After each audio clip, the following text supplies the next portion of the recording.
Yeah, it's interesting to me to work at school. I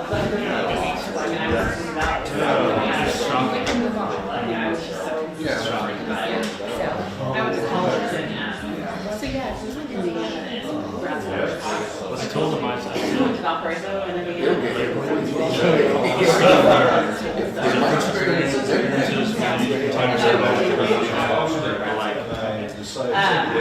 And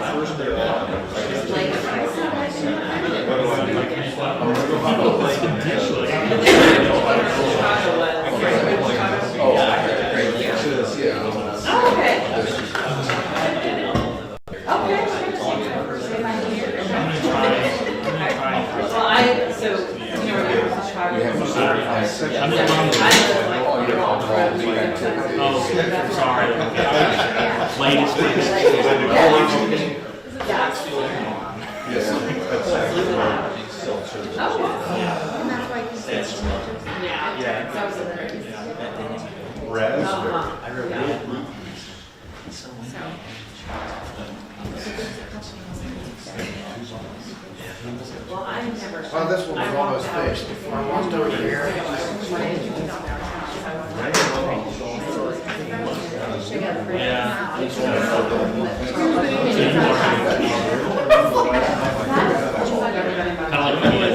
So Indiana was snow, but Chicago was before I was.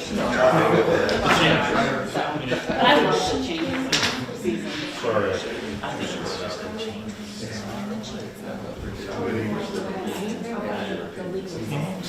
Great. But I'm kind of done. Right? Very much up for that. My brother gets some. And my mother only ever uses it. And so we're just figuring out how we're Call this meeting to order, and I would ask you to please stand for the Pledge of Allegiance. I pledge allegiance to the flag of the United States of America and to the republic for which it stands, one nation, under God, indivisible, with liberty and justice for all. Thank you. Please be seated. Welcome to the City Council meeting this evening, December 19th, 2022. And we are ready for item number 3, which is public input. And I believe we have at least a couple people who are interested in speaking this evening. Craig, come on out, introduce yourself, and continue. I'm Craig Blomberg. I live in Lindsborg. I'd like to talk about solar today. As the council considers amending Ordinance 5331, think about if Lindsborg wants renewable energy. Ordinance 5331 virtually eliminated new solar in our city. When the city charges 4.4 cents per kilowatt of distribution on energy you created and then buys it back from you for roughly 3.75 cents per kilowatt hour, the resident is paying to give the city renewable energy. Solar energy also reduces our peak demand charge when the city pays the most for energy, which costs us all year long. In closing, please consider amending Ordinance 5331. You get to make the choice. Is Lindsborg for renewable energy or against renewable energy? Thank you. Thank you, Craig, very much for being here this evening. Kathy?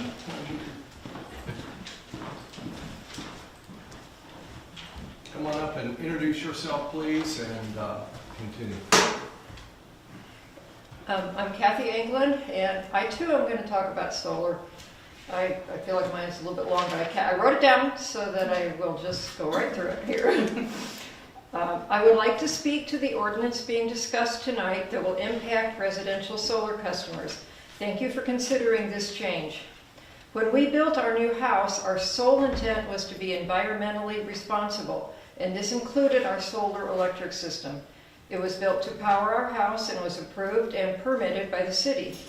Our clear understanding was that we would receive credit for any power put on the grid, with the caveat that any extra power put on the grid above and beyond what we used would not receive reimbursement. In other words, the city would never actually cut us a check. This was fine, as we had no intention of ever making money or even recouping our outlay. We were extremely surprised to start getting bills where we had to write a check to the city for giving free electricity to the grid. I realize that the city electric bill covers not only the cost of electricity, but also the cost of maintaining the grid, as well as being an income source for the city. But I believe that the power put back on the grid by solar customers should be recognized for the financial value it has, rather than incurring charges to the solar customers. As the city looks to the future of residential solar, I ask that it be done with clarity and transparency. Thank you very much. Thank you, Kathy. Are there others who wish to speak, public input? Seeing no further, thank you. We will now move to item 4. Are there amendments to the agenda? No, Mayor. Thank you. Now move to item number 5, the mayor's report. And have a couple things I want to talk about. First of all, I think all of you know that we had 5 employees who have been with the city for 20 years or beyond. I just want to recognize them. Of course, they're not all here this evening, but Lynn Johnson, 25 years. And Deputy Chief Delwood Coons, 25 years. Lieutenant Scott Wolf, 25 years. Chris Lindholm, 24 years. He's a youngster, barely. Denny Walker, 23 years. All combined, that's 122 years of service, and I just appreciate their longevity and all their service. So we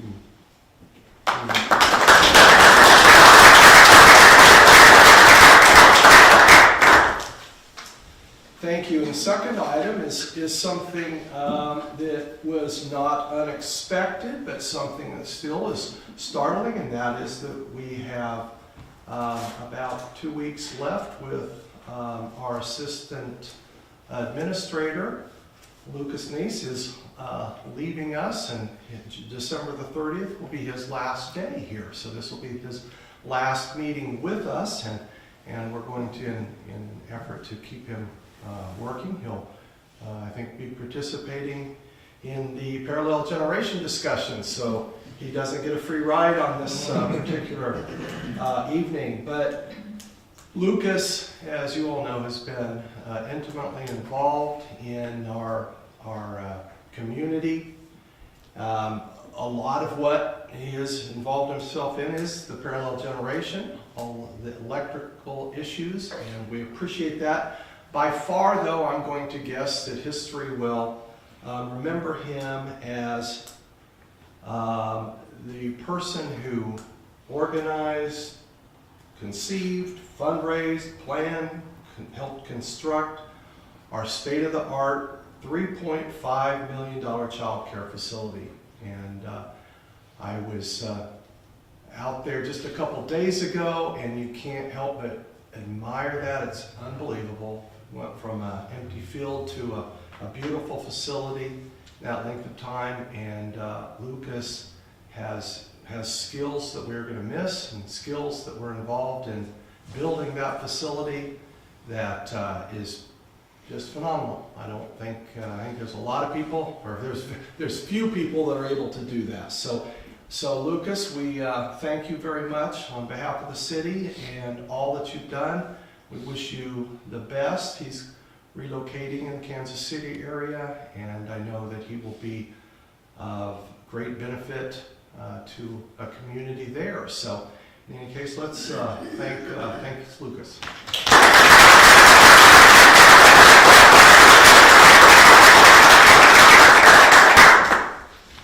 Thank you, Lucas. We'll now move to item number 6, which is the consent agenda. And there are 3 items. These items are routine and acted by one motion. There will be no separate discussion unless a council member so requests. Item A is the approval of minutes for the December 5th meeting. Item B was payroll ordinance 5399. And I believe that has the the annual bonus for our city employees. So I just wanted to point that out, and which is typical or traditional for our city, which I think is a great thing to try to honor our employees. Item C, purchase order ordinance 5400. With that, council, is there a motion to approve the consent agenda? So moved. Second. We have a motion and a second. Are there questions? Seeing no questions, we'll have our city clerk take roll call. Council members Corwin, Yes. Presley, Yes. Ebel, Yes. Bruce, Yes. Smith, Yes. Peterson, Yes. Vanderway, Yes. Galvin. Yes. Thank you, council. 8-0, the motion passes. We'll now turn our attention to item number 7, the planning and zoning report. We'll call in Jordan.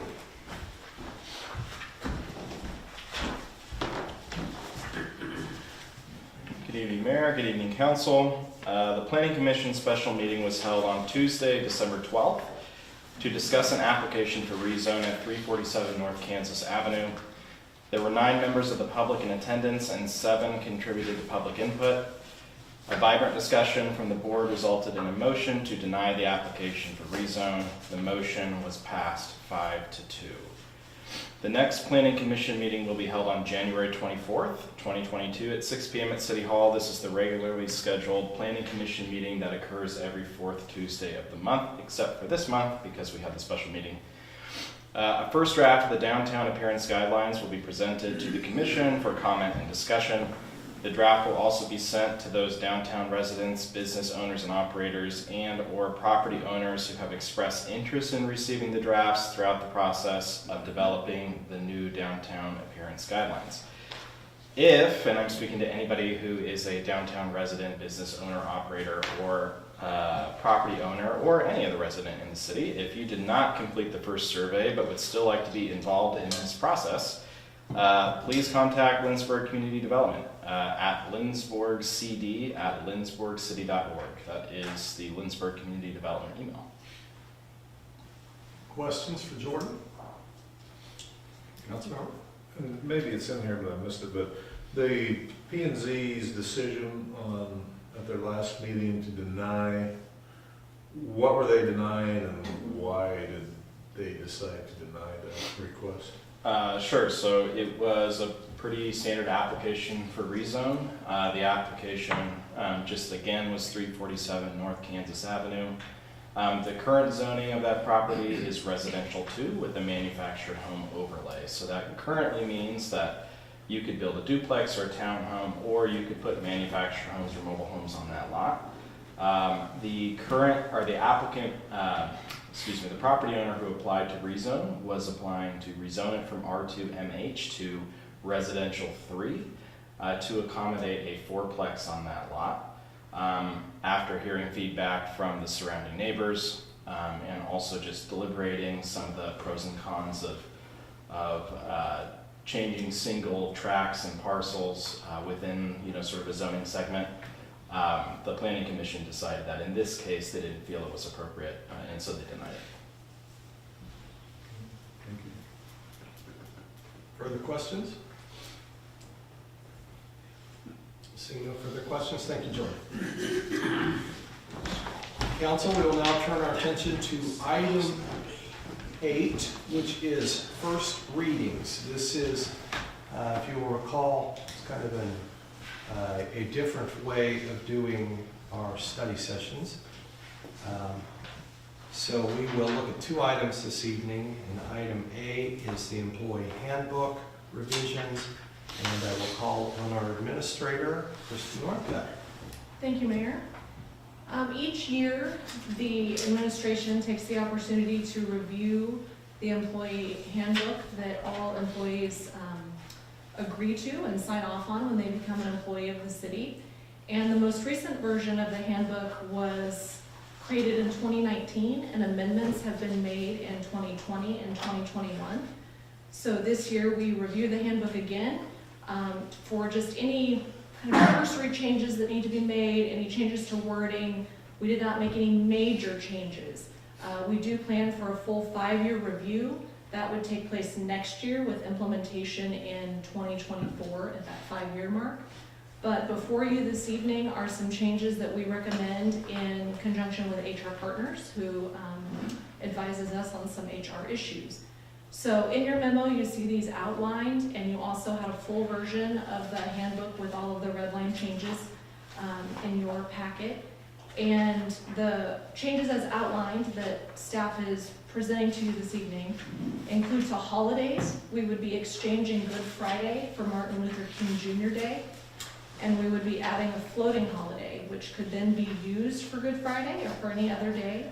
So this is the state list of holidays for state employees. So we are aligning with the state of Kansas observed holidays as well as most other cities. So that is a change to the holiday section. A change to funeral leave, and we actually put the wrong word. We would like that to say bereavement leave instead of funeral leave. I forgot to make that change. So for bereavement leave, we would be increasing the days offered to 10 in the instance of the loss of a spouse or child, for 5 days for any other immediate family member as defined in the manual. We also are adding a nursing mothers section to reflect reasonable accommodations for nursing mothers. And we have added a private mother's room in City Hall. So that is in accordance with policy. We've updated the family and medical leave policy. We already have this policy, but we updated it to the most current version as recommended by HR Partners. We are recommending adding a community service day, which would help promote and allow staff to volunteer within the community and to boost community spirit and belonging. So they would be, benefits eligible staff would be allowed up to 8 hours per calendar year to volunteer in the community. They could take that in 2-hour increments up to the 8 hours in a year. The infectious disease policy is already standing, but it's a separate policy. It was one of the amendments. So when we hand out the handbook to employees, they get the handbook and then the separate policy. So we're just implementing it into the handbook, as well as the drug and alcohol use policy. Again, no changes to that. We're just implementing it into the handbook. So those are the changes that we are recommending this evening. When I say we, that's HR Partners, Roxy, who serves in the role of HR manager, and myself. And we have redlined those for you in the changes brief memo behind your memo, and then again, you have the full redline memo handbook in your packet. So this evening, we're not recommending any action to be taken on these. We wanted you to have the full handbook, all of these changes to consider and discuss. Any feedback amongst you this evening will be incorporated into that handbook, and then we would present a final copy for your consideration on January 3rd. I have a question. Big picture questions? Yes. Okay. On the nursing mothers, was there a reason it said just 1 year? That's standard. That is, we looked at other policies. HR Partners advised us that that was pretty standard. So that's, we had a very strange situation at work. So where a colleague was pregnant and ended up with breast cancer and couldn't breastfeed. So another friend who was finishing breastfeeding had to continue to breastfeed to give it. So I mean, she had to continue on for more than a year to breastfeed. So she needed to do it during the day too. So I was wondering if there's any flexibility in there, if there is somebody that needs to continue longer than a year, or is that a hard and fast rule that like that's it? I have seen different amounts of time in different policies. This was just the most common, so that's why we put it in. But I think it's for you to discuss and decide and advise us accordingly if you would like it to be a different amount of time. I just think it would be more helpful if something to say until when they finish. But I don't know how you word that, but We could certainly look into it. but I just would hate for someone to be stuck in a situation when they're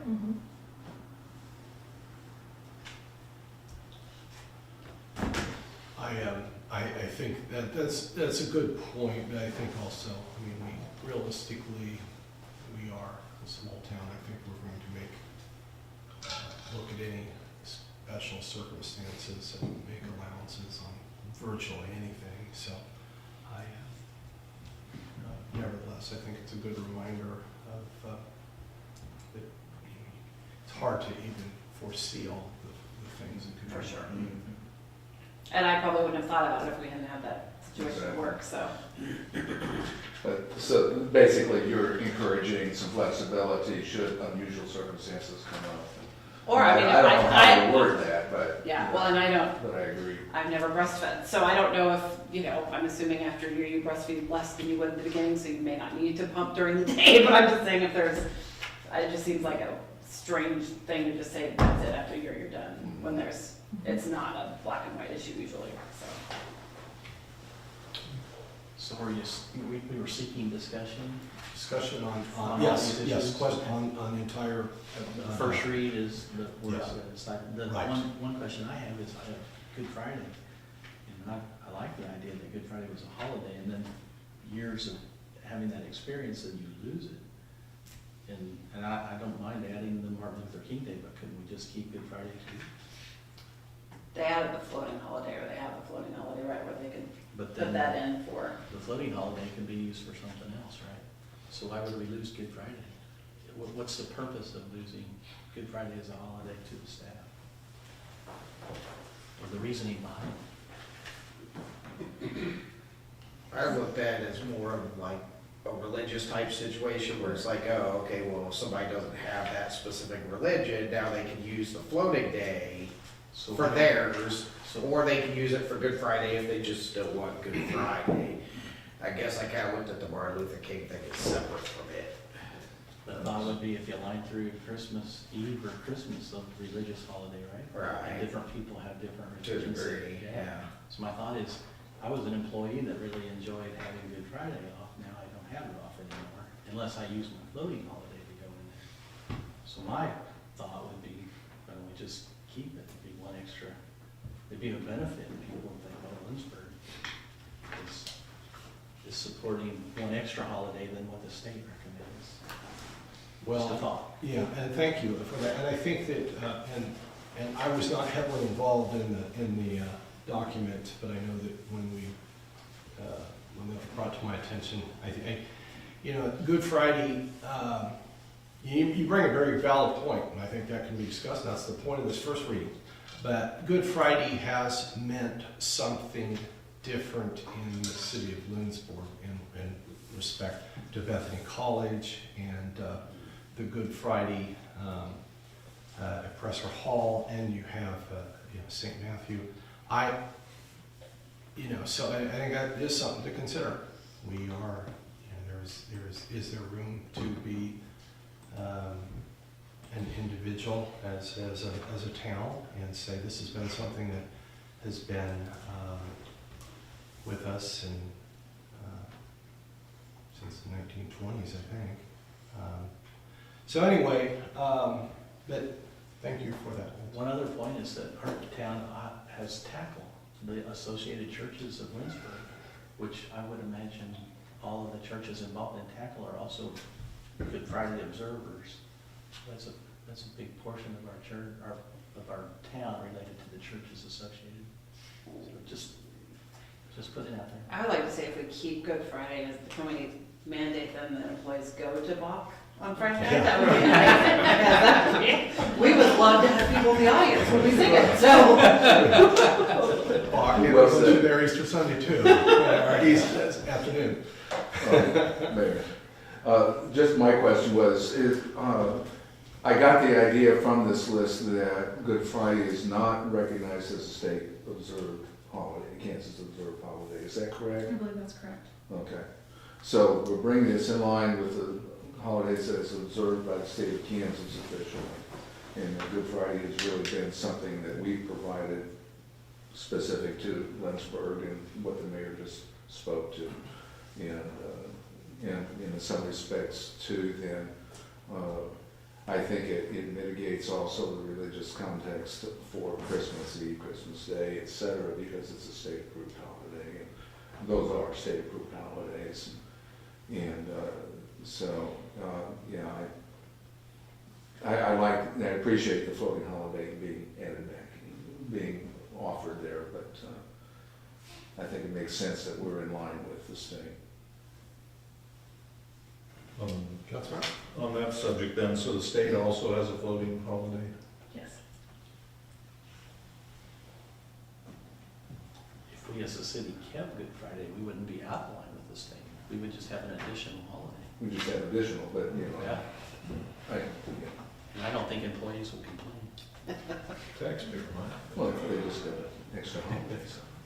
I should make them go to St. Matthew's Church. Did we approve, have we talked about this before, or did we approve, like, okay, we did, so we have, okay. So we didn't talk about, like, we haven't closed city hall's not open or closed on these days until we would make this decision, is that accurate? Like, Well, I mean, we would be Is it- closed on the days that are already approved. Right. If there was a change, yes, right, we would. so, bring okay, that to you. that's what I was just making sure that's what I was remembering, that, I don't know, I was remembering another conversation, but I can't remember the details of it. Further questions?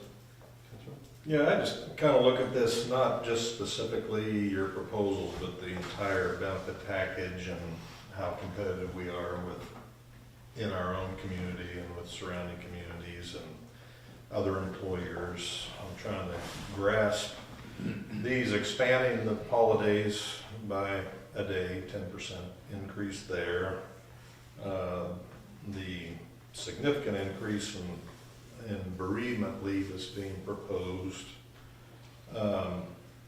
I guess I'd ask, what's driving that? Are we losing employees? Are we not able to recruit employees?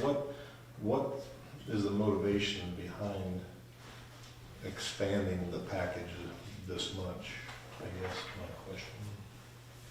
Well, the holidays wasn't an expansion. It was, I mean, really, because we traded Martin Luther King Day with Good Friday, added floating holiday. Again, that was just to align with the state. So we felt like You are that- expanding by a day. We are expanding it by a day, but it aligns it with the state. So it wasn't Okay. just arbitrarily adding a holiday for staff. In terms of the bereavement leave, that came out of discussion with all of you at the retreat, and it came also out of discussion with other cities. All of this came also with discussion of other cities and with amongst our staff. And to be honest, some personal experience as well, because there were, we have had several instances of staff members who have lost folks this year, and so it had us looking at the policy and determining whether, was that realistic? And so we were trying to weigh all of those things when we were recommending these changes. Again, that's why we brought them to you for discussion, so that you could ask questions and we could discuss it. But, I mean, we made no changes to the vacation policy. The community service hours were added because this is a community who does spend a lot of our folks spend a lot of time volunteering in this community. So we want to encourage that. We want to encourage that community spirit, and we want them to be involved in these community activities. And so that's why we added that. There were a lot of different reasons, but for those three different additions, the holiday, the community service hours, and the bereavement leave, it was a combination of research and personal experience and being community-minded. So you're suggesting that sorry. So on the bereavement leave, we'd go from the current 3 days per employee to 10 days per employee per parent and child, correct? And then, No. For a spouse or For a child. spouse or child. oh, 5 spouse. days. Spouse, and then parent or grandparent, 5 days, and that's per family member, including step families and extended, that's per This is occurrence, not immediate. total for the year. The Well, way- this is immediate though, family, on 5 day. And that's only maximum if they choose to take it. I know But the- people that we've had policy before, but they just didn't use it. They were gone for a day or two. I'm Right, just and I think that was the specifying. discussion we had at the retreat, right, was that it had not actually, funeral leave bereavement leave had not been used very much by, I can't remember what Roxy said, but But, yeah. well, my question was, is it per occurrence is that 5 hours per year, or are you saying per It's family member? Are you just That gonna was have my one question. funeral for everybody in the lives? Right. Well, If your mom and You dad can't die, control you're just gonna have one day? these Are we I was gonna like, pay five days every time that happens? That's my question. Well, you're gonna have it You know, the question is, are we gonna pay for it each time, or are we giving, the reason I ask, we've got sick leave where you get 1 day per 12, or essentially 12 days a year. You can accumulate up to 60. And so you got that bank, and I just wondered, wouldn't that normally be where the bereavement time would come from? No, In not in my my workplace, jobs. we have separate sick Yeah. and bereavement. I've had it every place I've worked. And this bereavement is pretty consistent with my experience, and I think in an unfortunate event, when a person loses multiple immediate family members in a year, I think they're gonna need 5 days per person. Which is not very much if you're traveling, if you're. I remember talking about the 10-day thing. It was like, I don't think I'd be ready to come back to work after 10 days if my wife or kid died, you know? I mean, hell, I'd be taking that 10 days and taking every single bit of vacation, sick leave I have to try and get straight. Now, you know, I kind of understand questioning the 5 days as far as like, you know, getting some of the really extended kind of family in there, but that far outlandish. I mean, step family member isn't that far off, you know? It doesn't have cousins and nieces, and, you know? It doesn't have stuff that far out. Well, my question was for clarification, I just didn't know if it, the way it reads, it doesn't really say it's per in the proposed ordinance, or in the per person. Mayor. Yes. I guess I'll direct this to the administrator here. Do we have EAP services available for folks? Yes, we as do. well? I just, a cursory exam didn't, I Yes. didn't find it there, so, okay, thank you. Okay, any further questions? No, I did. So anyway, is there an answer? So it is per It's thing? per occurrence. I would suggest, if we're gonna agree to that, I would probably, it specifies it on the 10 days per occurrence of death of spouse or child, but then it just says employees are granted 5 days paid leave for any other immediately family member. And it's just Okay, not. just clarifying language.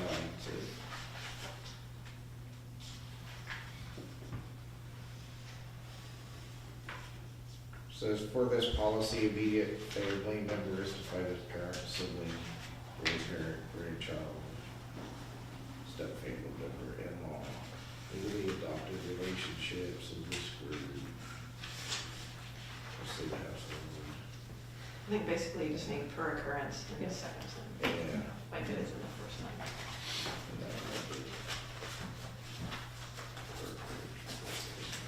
Oh, then I just get another understanding, just clarification.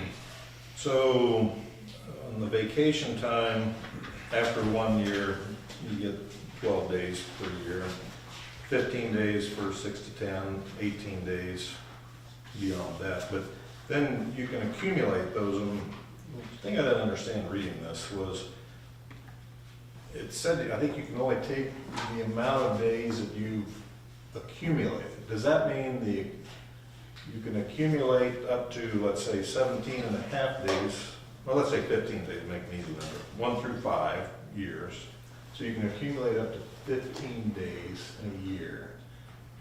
But that's the maximum you can take, or do you take the 15 days plus what you're actually accumulating during that year? Does that make sense?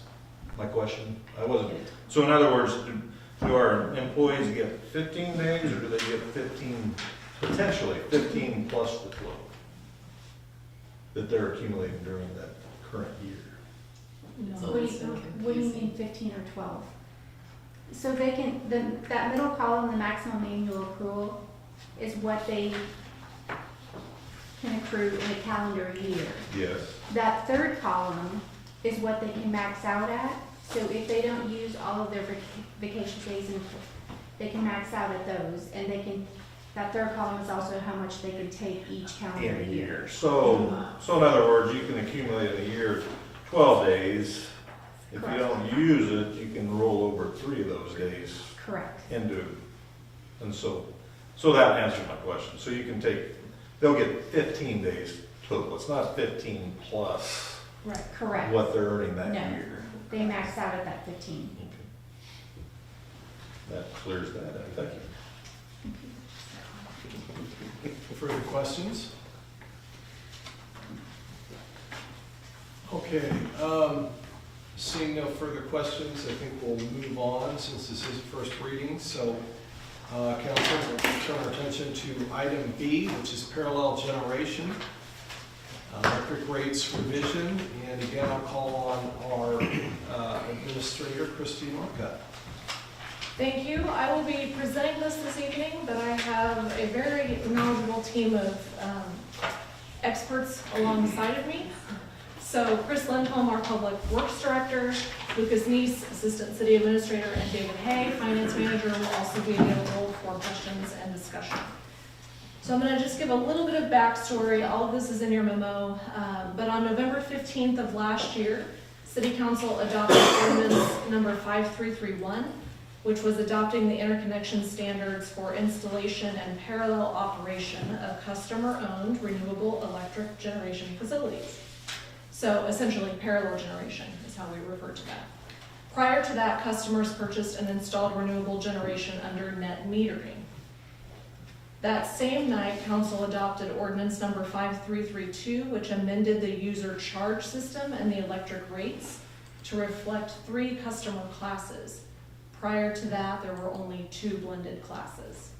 Since the switch from net metering to parallel generation, which took effect on July 21st of this year, so there was a 6-month window between when you approved it and when it took effect, it has become evident that some customers who have made the decision and investment to purchase, size, and install their systems under the previous net metering ordinance have been negatively impacted. We heard from 2 of those tonight who came to speak. In consultation with these customers, with the Kansas Municipal Energy Agency, the Kansas Municipal Utilities, other cities, and legal counsel for KMEA and the League of Kansas Municipalities, our staff has developed revisions to ordinance number 5332, which results in the ordinance you have before you this evening for consideration, which is newly numbered ordinance 5401. It would leave the customer classes intact with those 3 different classes, but revise the billing. So your memo or your ordinance draft outlines those changes and shows all of the track changes for how we would change that billing. And the 3 changes that you see condensed are that we would delete the last line of paragraph 1 under section D. That language refers specifically to net metering, but it remained in the parallel generation ordinance, which caused some confusion for our customers and affected the billing. So parallel generation customers on appropriately sized systems would be eligible for a credit at least annually, or when their total compensation due equals $25 or more, and that's per Kansas statute. Also under section D, we would add parameters outlining a proposed grandfathering agreement, which is also attached, for customers with renewable parallel generation that was installed prior to July 1st when that new ordinance took effect. So if they had purchased and installed systems before that new ordinance took effect, so they were already online, and then we switched the way the billing was done, those customers, there are 10 owners, but 7 customers, they would be offered the opportunity to grandfather into net metering. So we're allowing them to revert back to that original net metering policy, which is ordinance 4788. So based on what you decide as a council, which would not be this evening, we're proposing that you wait until January 3rd at least to vote on this. We have already and would continue to offer to these customers the opportunity to meet with staff. We would provide them with data specific to their customer account, which way we hope that they would then use to determine whether or not they wanted to opt into the grandfathering agreement or to stay on parallel generation. So it's different per customer based on their usage. So we would provide them with the data that they would need to make that decision for themselves. So That's kind of the high level of it. I will say that it's very complicated. It has taken a lot of discussion among staff and many, many trips to Kansas City to figure this out. And I will just be very transparent in that this is evolving. The more we learn about solar, the more we learn, the more everyone learns about it, customers and companies and the legislature and lawyers and all of this, it kind of ebbs and flows. And so, you know, I believe wholeheartedly that council and staff made the best decision at the time that they made these decisions, that you all made these decisions last year. But we've learned a lot since then, and we've had discussions with these customers, and we feel that this is the most equitable thing to do. But it does mean a change in ordinance and in billing. So that's why all of these folks are here tonight, to help answer your questions and to better understand what we are proposing. Council, questions? I wouldn't mind giving some input. Here's whenever you have a customer and you have this customer charge, the standard monthly base rate charge for providing service of $20 or $25, right? If that customer doesn't use any power at that location, they still get charged that for being hooked up to the grid, okay? So I don't really understand the whole idea behind charging a distribution charge above and beyond that for a net positive to the customer. The distribution charge, I believe, was done mainly whenever they're transporting electricity from Colorado, hydroelectric dams and all that through these companies to us. But we don't have to pay a distribution charge ourselves for stuff going into the metering system, right? Lucas is gonna come up. Lucas, come on up and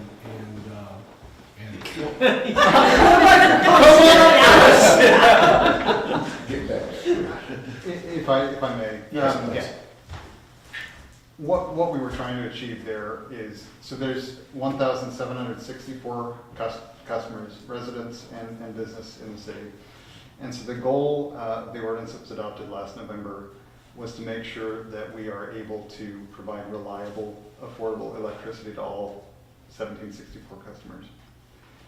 And so that distribution charge is an attempt to make sure that customers who use a lot of electricity are paying their share of, we do an annual tree cutting program, we have to continue and maintain our lines, and that is part of distribution.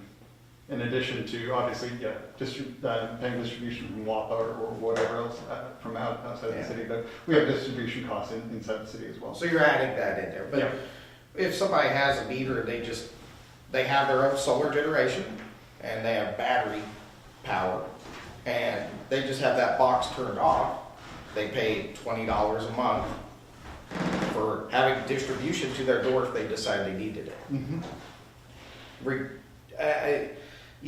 I understand trying to recoup some of that in the sense of a charge, but it just seems like, shouldn't that just be part of the baseline charge to some degree? So the argument in favor of keeping that base charge lower is in an interest to help. If you imagine a customer on a low fixed income who uses very little electricity, what you're trying, part of the rate structure design is how do you hold that customer harmless as the system changes to accommodate other sources of electricity. And if you pack all of your distribution costs in the city, tree trimming, undergrounding lines, everything that we have to do, if you put all of that in that base rate is going to go up over time, outpacing other costs. Yeah. But what you end up with, in my mind, I'm envisioning this kind of like a bell curve, You have this where if you're a normal person just consuming electricity, you're going to pay a fairly high amount for your electricity. if you're a person who's producing a lot of electricity, you're gonna pay a heck of a lot to throw it back in the grid. Now, if you're somebody who produces exactly what you use and you fall within there, then you don't pay any distribution charge at all. But yet you're still on the grid, the same as everybody else, and you're pumping power in, taking power out. It just seems like if you just maximize it that way, then you're in the same boat as far as those low, cost people. I mean, why wouldn't somebody then just set up a battery system and have it set up where, it keeps track of how much you use and how much you put in, and hey, you know what, we're producing too much power. We don't want to pay any money to the city, so we just make it where it doesn't give the city any power now to keep us at zero. Yeah, and that comes back to system design. Councilmember Gallant, if I just want to clarify something quickly. What we're proposing tonight, however, are not changes to the rates or the way the customer classes are set up. That decision was made based on a very extensive rate study over the course of a long amount of time that was previously passed by council. Right. So that portion of this isn't in question this evening. We're just focusing on the parallel generation net metering. So. Well, I was wondering if maybe this, people providing electricity back into the system are going to be credited at 150% of our normal cost. Is that to try to offset that distribution charge? And section D on the monthly bill part, right above the part that was removed, it says, in excess of customer load will be credited at 150% of our monthly system average cost. I mean, why would we pay a customer more money for the electricity that they're providing to us than we would all the other places we buy electricity from? It's in the statute, I believe, that you have to pay them 150% of the avoided cost, if I remember right. Yeah, The state statute. Correct. See, now we're getting to, okay, so yeah, you have to have a distribution charge because you're having to pay them for it. Okay, all right. I wasn't aware of the statute thing. That answers a lot of my questions right there. A lot of pieces to the puzzle. Yeah, that's a big part of this, okay. And that statute number is in the memo, if you want to refer to it. Did you say that's state statute?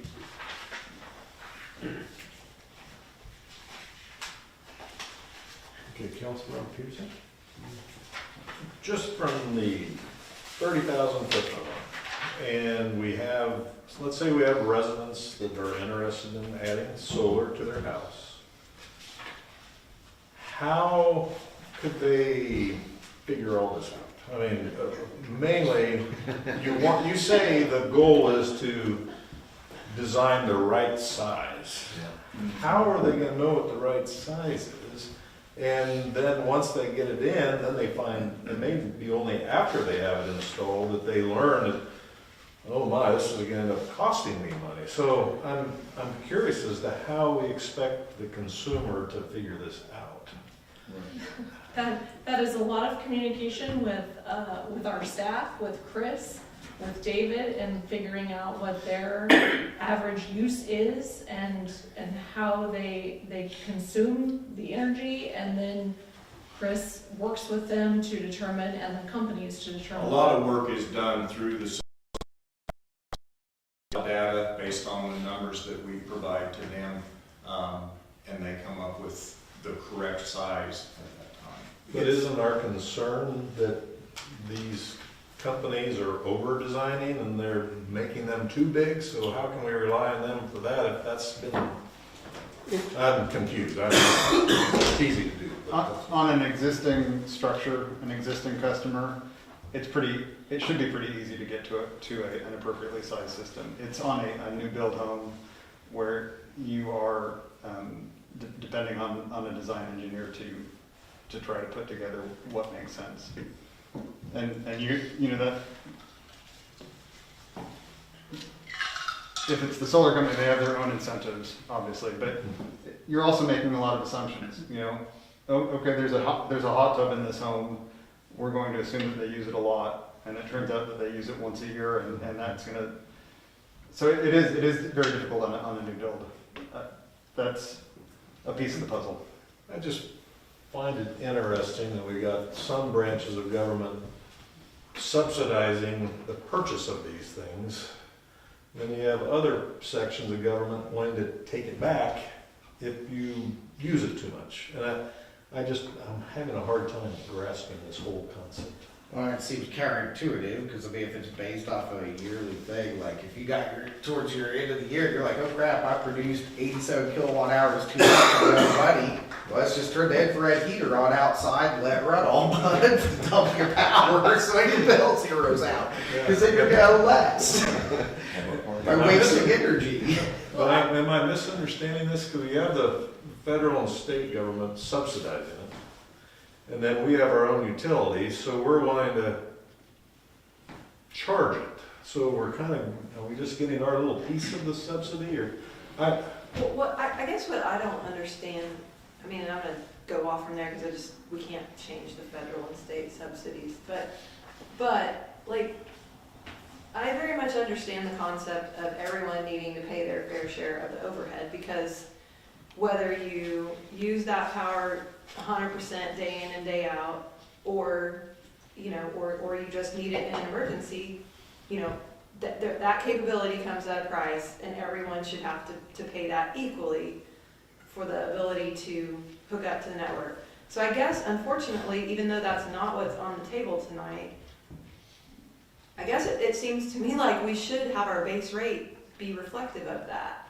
And then the net energy consumed, doesn't it just even out at that point? I guess that's where I don't understand why do you know what I'm saying? Like, And it part of the answer to that is, if you imagine an 80-year-old widow living in a one-bedroom, well-insulated home, how do we hold her harmless?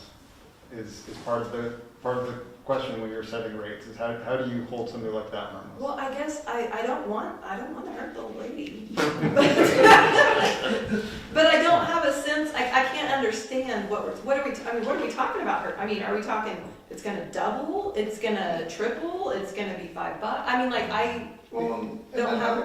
Why couldn't we just pay 50% of what our cost is? But then the state statute says, because if you go and give them 50% of our cost, we're getting a good deal by half the price. They don't owe us any money, but you can't because of the state statute. Like, well, I mean, is it also? Are we trying to incentivize low consumption to buy it somehow? I mean. Sure. Yeah. But we just don't market it that way. I mean. Yeah, well, and if I can speak candidly, it's not only it's not so much lower consumption as consumption at the right time, and is a piece of the puzzle. And that is, when you the AMI automatic metering infrastructure that is also being implemented. Some of the capability there is to help encourage use at the right time so that we can bring the cost down for everyone. So I don't know if that's helpful or not. Well, I don't think I hear you, but I don't think it helps us decide what to do because it's kind of baked in anyway in the future, and we don't have it yet. So I guess I just don't understand. I don't understand why we can't just charge for why there's not a. And you asked, is it double? And I think if you redesign the rate structure to say we're gonna put all of our all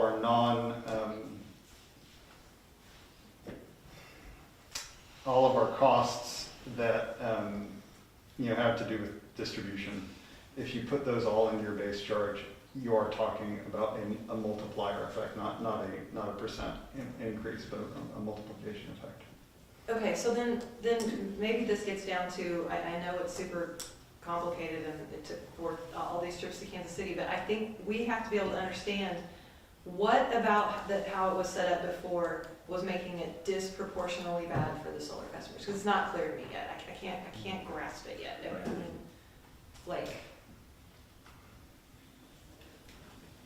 I mean, do we want to go we can That's a very difficult question to answer because it's based on the customer and their usage. So we have. Stop right there. Okay. Why is it based on the customer and their usage? Because whether or not they are disadvantaged by being on parallel generation versus net metering depends on how much they're producing. And how much they're using. And how much they're using. And when they're producing, And when yes. there's a need and when there's not a need. Yeah. Okay. So it's very specific to the customer. So David has run all of the data that is specific to the customers based on the past year, so that when we meet with them, they'll have that data in front of them to be able to make the best decision for them. What we're doing this evening is giving them the option to make that decision. That's what this is offering the grandfathering agreement. So if they can make the decision to go back to net metering if it's better for them. Yeah, let's Well- get to are we, if we did not have customers that were complaining and saying this is not fair as of July 1st, would we need to make these changes? I think there's an interest in holding those customers harmless, maybe even if they didn't complain, because they had existing systems. And I one more comment. I'm just going to, part of the problem, and Lucas knows this, because he's, I think, very familiar with the problem, that we have, this has been discussed in the legislature for years, and they are doing the same thing as this, trying, well, what if we do this? And it's a complex issue that people try to make simple, and it's not going to be simple, and it probably, maybe someday it will. But not for the foreseeable future.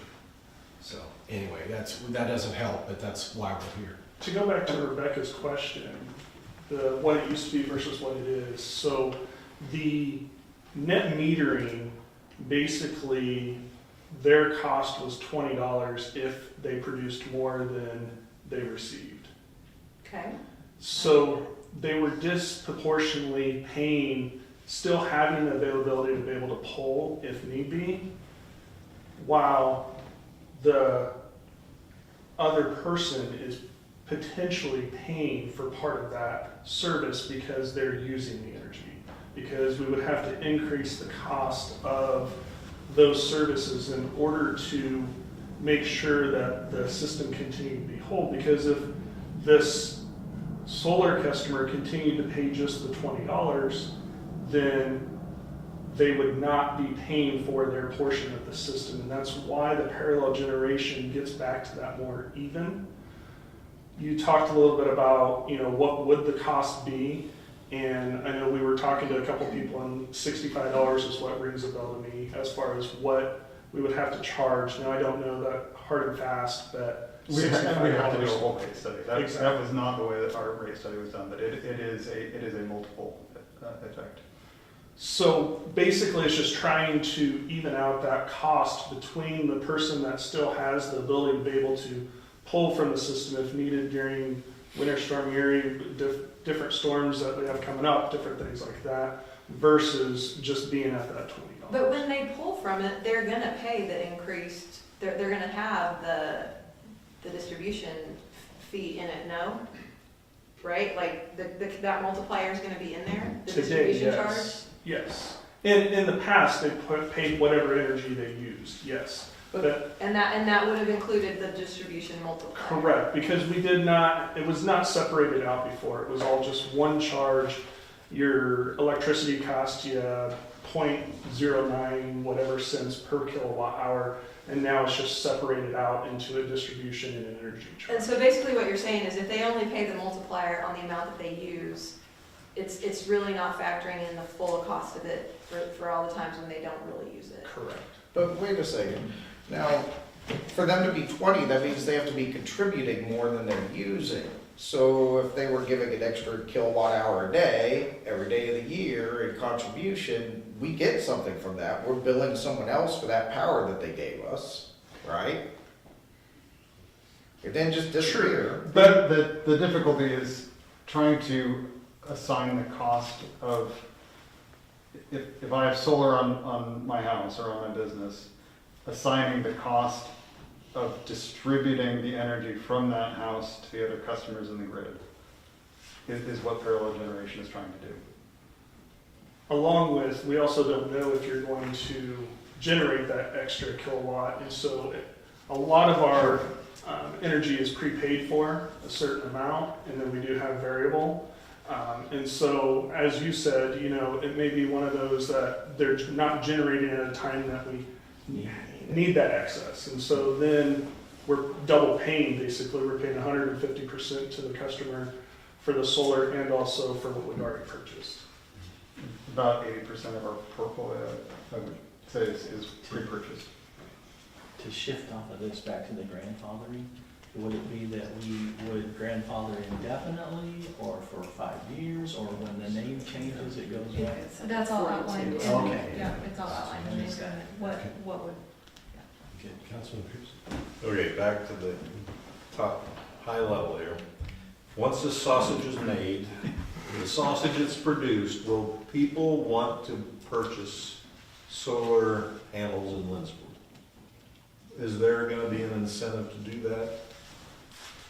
That's, I don't know, I have no idea. I second that question because at the end of the day, I guess I don't have to understand all of this necessarily. I certainly have faith in y'all, but I don't want to feel like we're not supporting renewable energy. That's that may not be how you feel, but that's how I feel. I mean, I don't want a policy that is negative to renewable energy, and I can't tell. I literally can't tell. I can't tell. So When we talk about renewable energy, from the utility perspective, you know, we want to provide reliable, affordable energy to all of our customers. And so if the directive to staff was make the electricity as renewable as possible, doing things that are utility scale are much more affordable and much more predictable. And so that's, you know, buying part of a solar farm or something like that. So if the goal is having lots of green energy for Lindsborg, and the question to me was how do we achieve that with reliability and affordability, that would be my recommendation. If the question is how do we encourage rooftop solar, and does parallel generation encourage people to put systems on their homes that exceed their general consumption? No, it does not. It does discourage putting large systems on homes in the interest of protecting all 1,764 customers. So it sounds to me like, though, the key word that you might be saying there is large systems that exceed their consumption. So the policy as we passed it last November was appropriate for sort of a zero-sum energy arrangement between the customer and the city. Is that accurate? Yes. That's the goal, yeah. Okay. I feel better. Thank you, because. The challenge with the customer, the what you're trying to kind of nicely not say maybe, and is that the biggest problems are outsized systems, are houses with outsized systems. Oversized? Oversized, Okay. where they're putting more on the grid than they use, and they were led to do that potentially by their solar. I can't speak to that. Okay, can't speak to that, but potentially that's where the solar systems come in, because they market it as a way for you to, okay, all right, I'm with you now. On the flip side for the consumer, if they're scared of doing that and they under-design, they're not going to receive the benefit to get the return on their investment, so they're going to lose money out of the deal. So it seems like there's a really fine line, and so based on what I heard you say, I guess generally speaking, we'd rather them not put solar on their roof. We'd rather go buy a big solar farm, energy from a solar farm, not from the roofs of our houses. In terms of reliability and affordability, that would be an optimal system design, yes. Blaine's been trying to. Well, and my question is, We're good at the clock. we'll protect it. it sounds like there's options in this ordinance that we're gonna try to share data with them.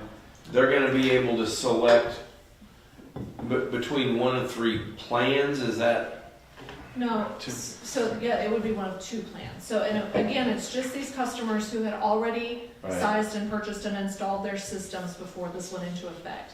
For that group of customers, using the data, they'll be able to determine whether or not they go back to net metering or stay on parallel generation. Anyone after, that, so we have that Okay. group of customers.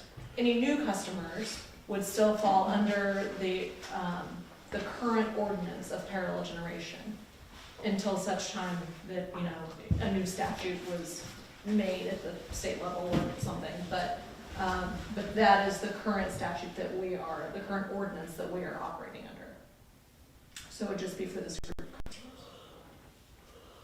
Because they made decisions based on information that they had at the time, right? I mean, so then the policy changed and it has affected them.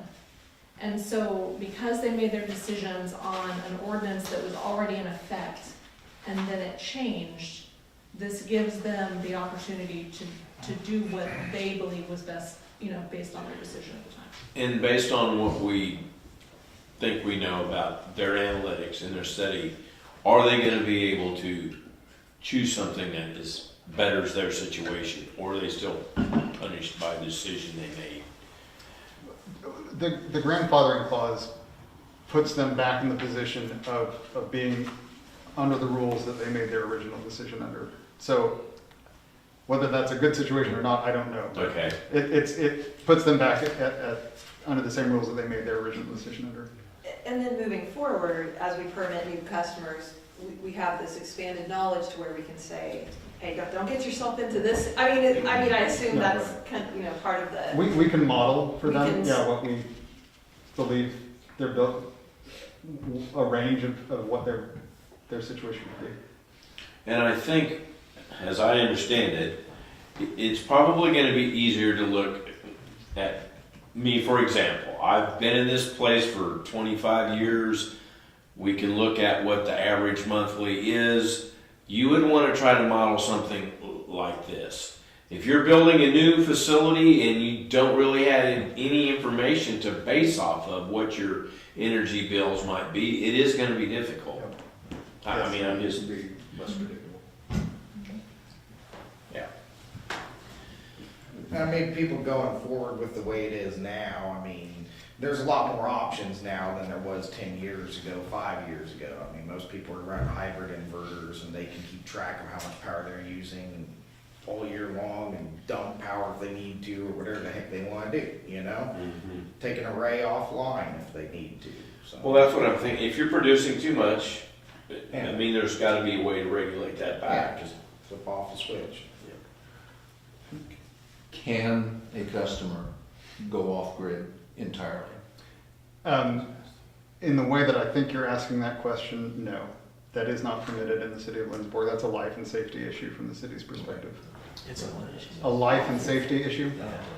The concern is not somebody who's built, a lot of solar on their house and they've got batteries, and it's not a life and safety issue for them, probably. The concern is that you would have customers who would choose to be off grid in order to have one less bill, and maybe they run an extension cord from their neighbor's house, and that becomes a real life and safety issue. And that's why our current ordinances do not allow customers to not be attached to our grid. We know that some of our customers have the capacity using software to, from their perspective, go off grid. That's fine. They're still actually attached. They're still a utility customer. And they're still getting then the customer charge. So I need to unplug all the extension cords I have from my neighbors. Please do. Please do. And the cable. That's what I want. Okay. And stop So Kirsten, stop feeding the squirrels. Yeah, no, well, I just run into USD 400. I'm across the street. Okay. I just am getting off them. It's great. I'll unplug.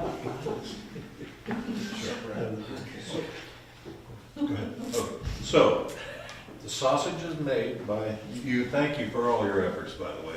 It's remarkably complicated. But so if the sausage is made, is the consumer in Lindsborg going to want to purchase? Does it make sense for anyone to be able to buy solar panels for their house? Yeah. The way this is going to be designed. Under parallel generation, under our current ordinance, it is not a decision that you would make for economic reasons. Right. So strictly, you just want to do whatever to save them, whatever. Okay. Not to save money on your electric bill. Correct. Okay, council, yeah, it is, and I wanted to, for those of you who've been around for a long time here, on the southwest part of the town, about 50 years ago, a Lutheran pastor had a little windmill, or high windmill, and that was finally taken down 20 years ago, probably. He did it because of his his belief that if he produced some electricity, it would help save the world. And so you've had people, we've got a long history of that. And I will tell you something else, that if you come back in January and pass this, and then you stay on the council, this will not be the only that you have. So thank you. Thank you, Lucas and David and Chris, and thank you to our administrator for your diligent work. It frightens me that I know what Lutheran pastor you're talking about, so, and I can envision the windmill, so. Yeah. Thank you. Okay, council, we will now turn our attention to number 9. Do we have an old business? We do not. Turn our attention to item 10, new business, and we'll go item A, Northeast Ball Field Improvements, and I'll call on Beth Ferguson, our Recreation Director. Welcome, Beth. Good evening. As most of you guys know, back in 2016, there was an agreement between USD 400 and the city of Lindsborg to purchase some ground to eventually, hopefully, make a sports complex. And through that, the initial plan was to begin with a baseball facility to move the Smoky Valley High School baseball team practice here in Lindsborg, as well as a youth baseball field to be able to use. There were many challenges at the beginning of that project, and it ended up being resolved to get dirt work in and outfield finalized and completed and backstop fencing. After that, the project has been halted due to the pandemic, as well as change in leadership at both USD 400 and here. And recently we have revisited this ball field and would like to continue to move forward on this project. In the spring, we applied for a $3,000 grant through Smoky Valley Community Foundation that we were awarded to plant trees as a priority to get some shade out there, as well as windbreak. And 2 large oak trees were planted last week behind the backstop out there, as well as some trees currently being ordered for the windbreak on the south side of the field. With that, the main 2 priorities between USD 400 and us at the city for youth programs are the need for fence, youth to be able to play out there, our kids to be able to play out there, and move forward with this project. So with all of that, we have started raising money. The Smoky Valley Athletics Association has raised money. We have had some memorial donations, and USD 400 has approved a $25,000 donation, or not donation, sorry, budget item this year. And in our current budget, we did not have anything planned, as this had kind of been a project that was unknown at the time. So we are here to ask for $5,000 of our ARPA money that was not used for the Frederickson Family Fitness Park to be transferred into this ball fund. And then with the next year's approval that has been budgeted of adding another $12,500. So I am here to make a motion to approve $5,000 to be allocated from the city's ARPA funds for the shared use ball field improvements. Questions for Beth? Quick one. I don't see it in your report here, but I think I've seen it in another, maybe a Friday report, but you're doing all this kind of in concert with Bethany College also, right? I mean, there's communications and your. This field is only owned by the city and USD 400, but if a large decision is made, Bethany College is made aware of the situation. And we are also working with Bethany College on shared use agreements for other facilities and things like that. So there's two different groups that are, I that are saw it working. somewhere. Yeah, so the school district, the city, and the college do have a shared use agreement and have a working group that meets regularly, and so it's kind of a separate group. Beth, while you are here, give us a 60-second update on the fitness park, Federation Fitness Park. Yeah, okay, real quickly, the sunshade poles did not arrive with all the other equipment, and so they are currently in shipment. And until those can be placed, they cannot pour the concrete, and now the weather is like 12 degrees, so that's not ideal either, but they are hoping it'll warm up enough that they can place those shades in, put the concrete down, and then it will be halted to go into the new year. When it warms up, they'll be able to do the poured in place and the turf, and then the sunshade will go up. Thank you, Beth. It's looking very cool, so if you haven't been by there in a while, take a look. It looks really good. Thank you. But don't go inside the orange fence. Yes, stay out. Council, you heard recommendation for a motion to approve $5,000 to be allocated from the city's ARPA funds to the shared use ball field improvements. Is there a motion? So moved. Second. We have a motion and a second. Questions on the motion? Seeing no questions, we'll ask our city clerk to take roll call, please. Councilmembers Peterson, Yes. Vanderway, Yes. Galvin, Yes. Corwin, Yes. Presley, Yes. Evil, Yes. Bruce, Yes. Smith. Yes. 8-0, motion passes. Thank you, council. Now turn our attention to item B, the sales tax transfer, and I'll call on David Hay, our finance manager. Good evening again. All right, as outlined in the attached document, local sales tax is collected and then allocated to specific capital items. There's a 1/2 cent sales tax. The city collects a total of 1.5% for the city of Lindsborg. December tax numbers are not available, so this will be updated. An update will be given in January, our second meeting, 2023. Unallocated local sales tax 1/2 cent is budgeted to be transferred at year end to either the equipment reserve fund or the capital improvement reserve fund. Due to strong 2022 and with the knowledge of a large equipment purchase on the horizon in 2025, which is a new fire truck, we are recommending that we up the $50,000 transfer to $100,000 to the equipment reserve fund.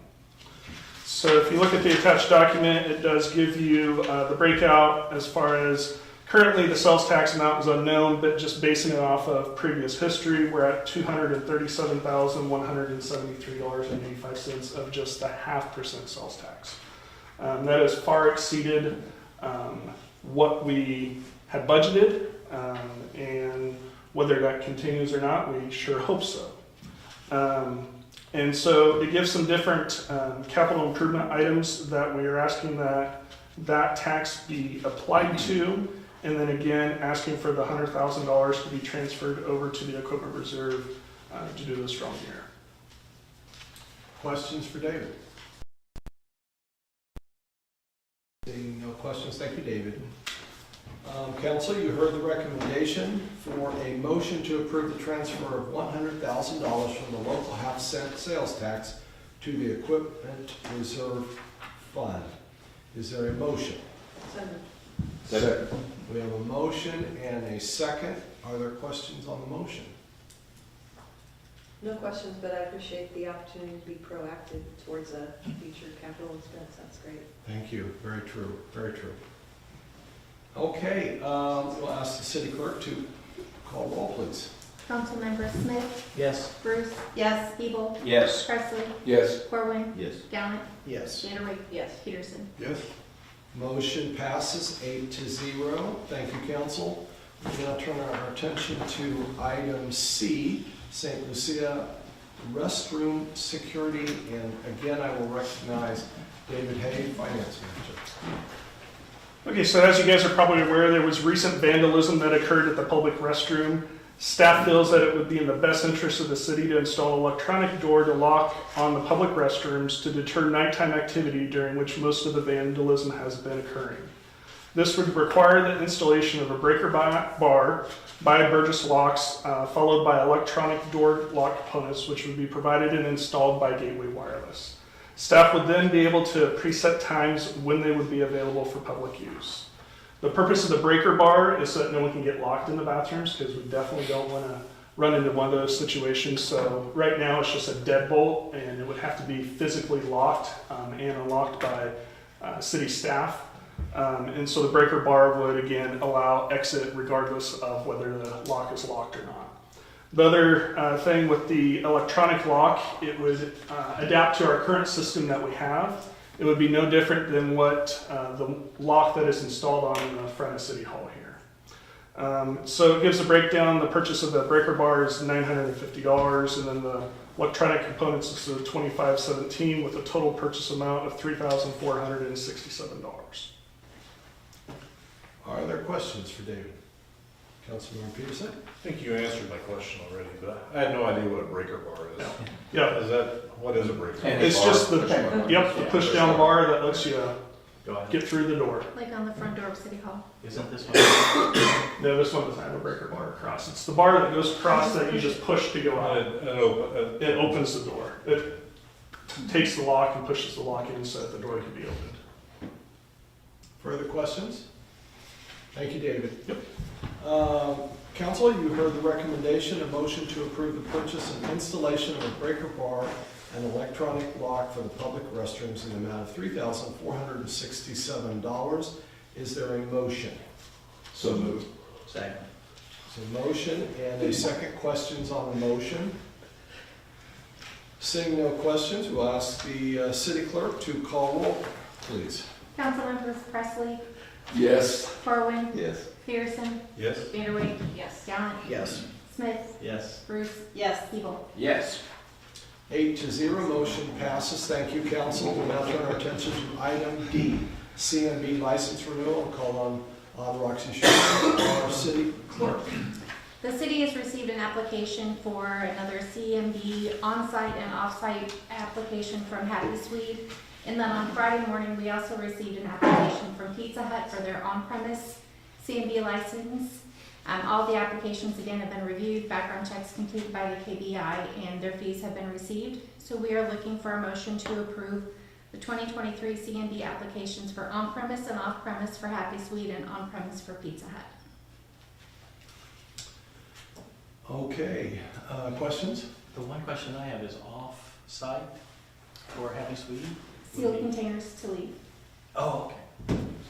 Thanks. Councilmember? Good question. I had the same question. I don't understand the licensing process, but the application has a section for officers, directors, stockholders owning 25% or more of stock. And it only lists one person. Does that mean they own 100% of the stock, or are they supposed to list all the stockholders? I don't know. If it's 25% or more, so my guess is if it's just one, she is the only owner. Okay. Or there could be 75 other owners that have 1% share. So in other words, that answers my question. So if there were other owners of 25% or more, they're supposed to be listed? Correct. Okay. On the Pizza Hut application, I apologize, I came in late, so I did not have a copy for you in there. They have, I think there was 8 or 9 of them listed on their application. Further questions? Seeing no further questions, council, the recommendation is for a motion to approve the applications for on-premise and off-premise CMB licenses for 2023 for Happy Swede and for Pizza Hut. Is there a motion? So moved. Second? Second. We have a motion and a second. Questions on the motion? Seeing no questions, we'll have the city clerk call roll, please. Councilmembers Gallant, Yes. Vanderway, Yes. Peterson, Yes? Smith, Yes. Bruce, Yes. Siebel, Yes. Presley, Yes. Corwin. Yes. Thank you, council. Motion passes 8-0.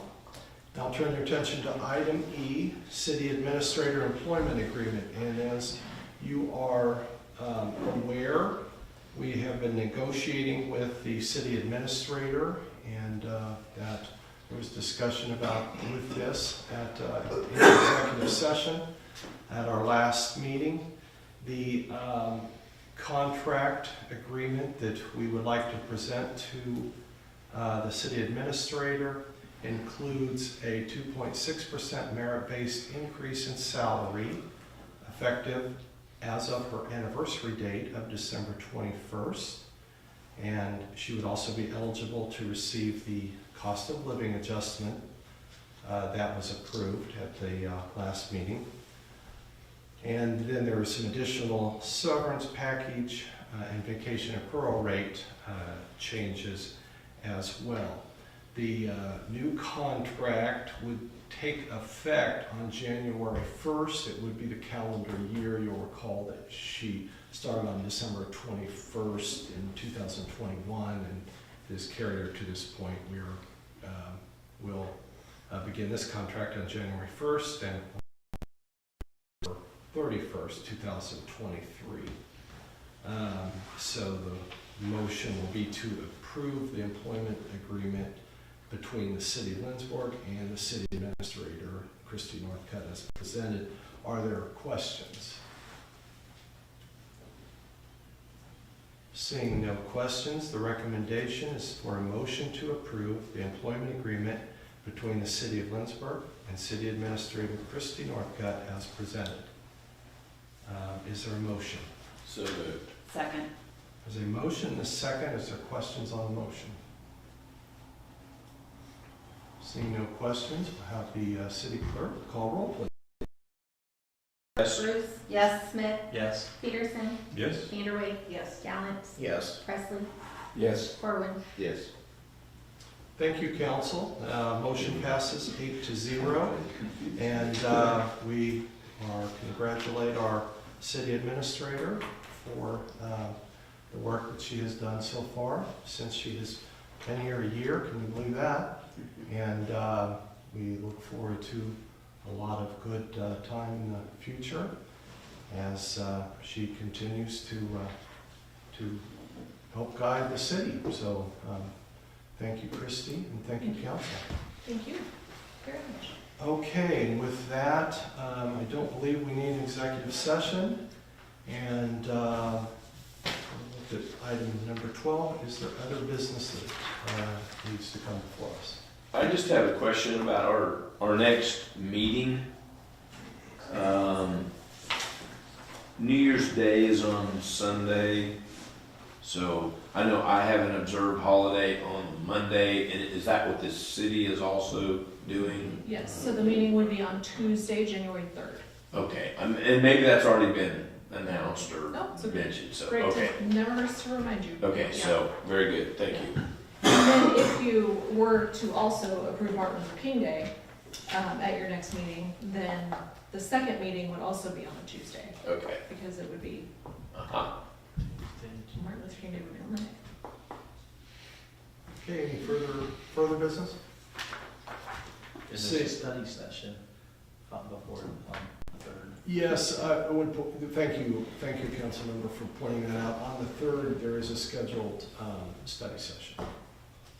So, in fact, both January meetings have a tentative study session scheduled.